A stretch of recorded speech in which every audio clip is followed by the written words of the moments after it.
For exactly 3 minutes, a security camera watched a young woman walk into a parking garage. 3 minutes later, only one car came out. Her car never moved. Her phone went silent before sunrise. And for years, no one could explain what happened in that darkness.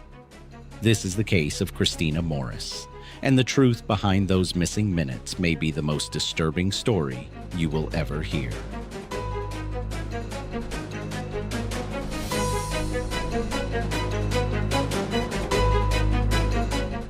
It was Labor Day weekend in August 2014, and North Texas was alive with late summer energy. In Plano, at a place known as the Shops at Legacy, friends gathered for drinks, laughter, and the kind of reunion that feels harmless and familiar. 23-year-old Christina Morris had driven in from Fort Worth to see people she had known since school. She had argued earlier that day with her boyfriend, Hunter Foster, and the tension weighed on her, but she was determined not to let it ruin her night.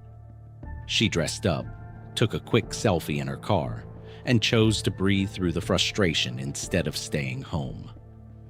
Christina was known for her warmth. She grew up in a close, blended family, loved deeply by both her parents and step-parents.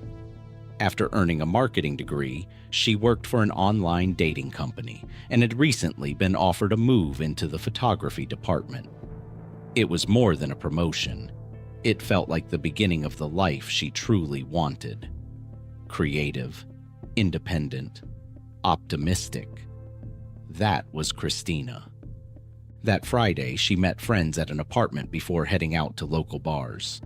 Surveillance cameras later showed her walking with a small group, including a man named Enrique Arochi. Nothing in the footage looked unusual. They laughed, moved from place to place, blended into the crowds like everyone else celebrating the long weekend. Back at the apartment after last call, the mood shifted slightly. Some guests were heavily intoxicated. Christina had only a few cocktails. She wanted to make sure she could drive herself home. Around 2:12 a.m., she texted Hunter, telling him she couldn't find her keys and asking for a ride. He didn't respond. He was out in Dallas that night, and according to him, he never saw the message. Eventually, Christina found her keys. Her phone battery was fading. She sent one last message apologizing for their argument and saying goodnight. Then, just before 4 a.m., she left the apartment. Enrique left at the same time. About 10 minutes later, a friend called Christina to make sure she was okay. She answered and said they were almost at her car. She promised she would text once she was inside. That message never came. Security cameras captured Christina and Enrique walking side by side toward the parking structure. There were no visible signs of force. She did not appear distressed. They entered the garage. 3 minutes passed. Then another camera recorded Enrique's car exiting. Christina's vehicle remained parked, locked, untouched. Her phone continued to connect to the same cell towers as Enrique's for more than an hour after they entered the garage. At 4:56 a.m., her signal disappeared forever. His phone kept moving, tracing a route back home. When Christina failed to show up for work, friends grew concerned. Calls went unanswered. Her car was discovered in the garage, locked. Her purse and phone were gone. There were no signs of a struggle, no shattered glass, no scattered belongings. It was as if she had simply dissolved into the early morning air. Detectives contacted Enrique. He agreed to speak with them and said he barely remembered the night. He claimed he had consumed around 10 shots of alcohol, several beers, taken Adderall, and smoked marijuana. He said that after leaving the apartment complex, he and Christina separated long before reaching the garage. Surveillance footage proved otherwise. Confronted with video of them entering together, his story shifted. Now he suggested their cars had been parked near each other. Maybe that was why they walked side by side. He said he sometimes experienced blackouts when drinking and couldn't recall key details. He appeared confused when shown images of his own vehicle leaving the garage. Investigators noticed injuries on his body: scratches, bruises, busted knuckles, and what looked like a bite mark. He first blamed the damage on working on his car. Later, he admitted he had been in a fight, though he did not explain with whom.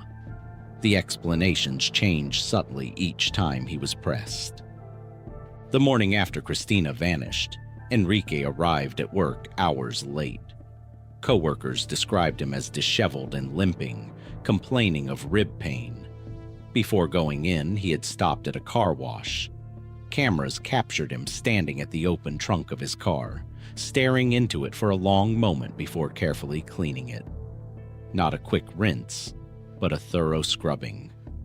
Days passed. Helicopters scanned open land. Volunteers distributed flyers. Christina's family pleaded publicly for information. Enrique maintained his innocence, even speaking to the media and insisting he had done nothing wrong. He said he was distracted, that he forgot where he parked, that he had let Christina borrow his phone to call her boyfriend but simply didn't remember. Cell phone records told a precise timeline. At 3:50 a.m., a call was placed from Enrique's phone to Hunter. 2 messages followed minutes later. Data showed both phones traveling together after leaving the garage area. When Christina's phone went dark, his continued transmitting for roughly another 30 minutes, mapping a drive that lasted about an hour and a half before he reached home. Eventually, detectives obtained a warrant to forensically examine his car. Inside the trunk, they found Christina's DNA in multiple locations. Experts testified that the concentration was significant and could not be explained by casual contact. It was consistent with saliva or blood.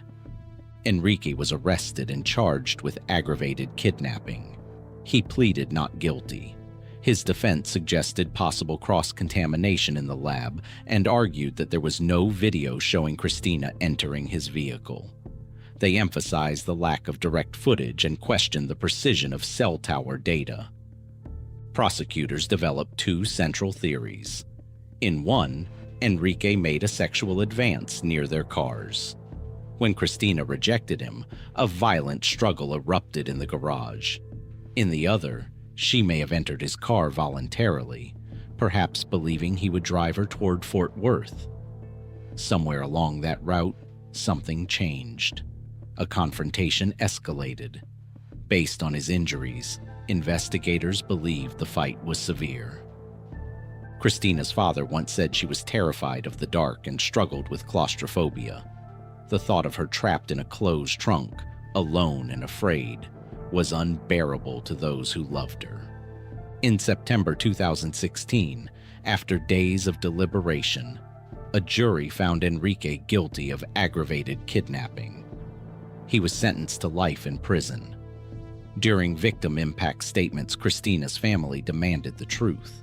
They wanted to know where she was. Enrique did not provide answers. For nearly 4 years, her family searched relentlessly.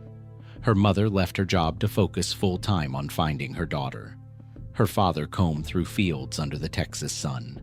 They held on to hope, calling her phone, leaving voicemails, believing she might still be alive somewhere. In March 2018, in a rural area near Anna, Texas, construction crews discovered human remains. Clothing fragments lay nearby. Forensic testing confirmed what everyone feared. The remains belonged to Christina Morris. Due to their condition, the exact cause of death could not be determined.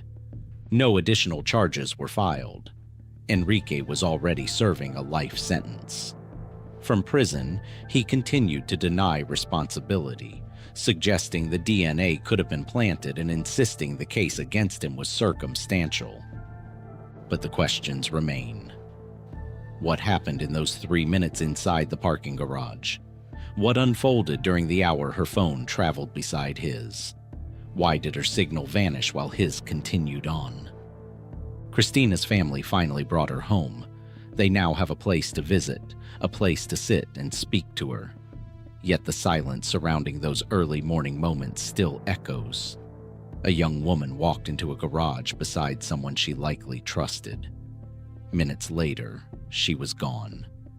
The darkness swallowed the truth, and the man who was last seen with her has never explained what really happened.